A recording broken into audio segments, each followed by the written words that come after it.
Recently, one of the officers has been suspended.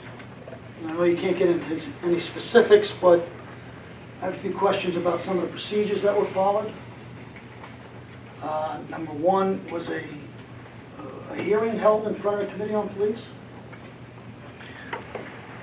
Mayor Donna, as you're aware, personnel matters cannot be discussed in public.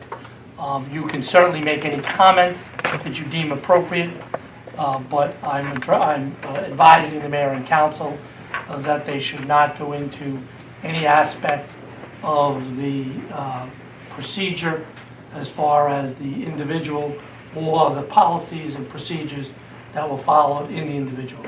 It is in the middle of the process. The individual is represented by counsel, and it will be dealt with appropriately in a proper forum.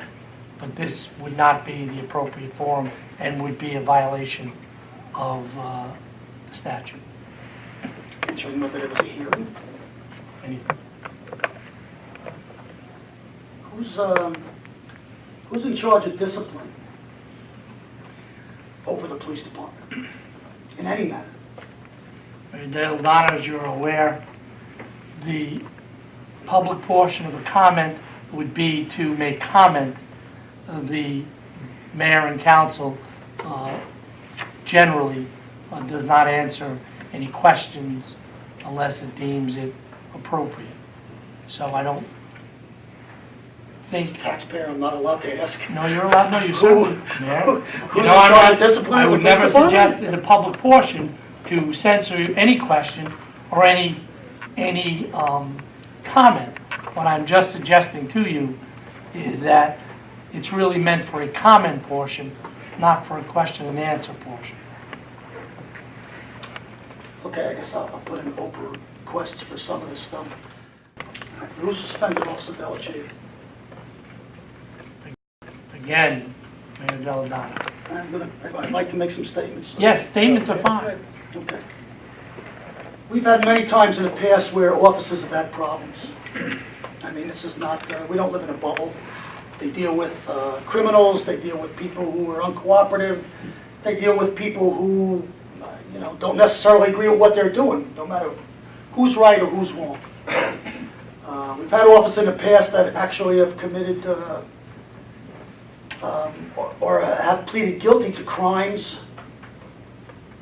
not terminated. We've had officers in the past, many instances of domestic violence where police officers from other towns had to respond. As far as I know, never disciplined, actually promoted. We're at the moment right now, and I don't know if it's true or not true, so I'm going to make the statement. If I'm wrong, tell me if you're allowed to answer me or not, but where two police officers are accused of inappropriate conduct in our school in town. I don't know who's investigating or what it's, I take these things very seriously. I'm not sure what anybody's aware of, or if you're allowed to be aware of, if it's an investigation. But over the years, a lot of things have gone on. And no one has ever went after anyone's livelihood unless it's been something very serious. It seems to me that someone is trying to prove things about this officer. It always winds up coming back where nothing, where nothing happens. I think you seriously need to look into the accusations that are being made and try to figure out why they're being made, because they seem to be getting made over and over and over again, and nothing ever comes of it. Meanwhile, the aggravation and it's going to wind up in more lawsuits. Now, our attorney for labor matters, is the word I'm looking for, labor matters. 6 years ago, made $35,000. This year, she was paid over $100,000. Something's not working. Something's not working. We need to look into what's going on here. Tax dollars are being spent. Everybody deserves their day in court. Everybody deserves their hearings. I don't know how an officer gets suspended when there was no hearing. To me, it sounds like, somebody's the judge, jury, and the person doing the investigation. Doesn't sound right to me. So I would ask you to please look into it and take appropriate measures.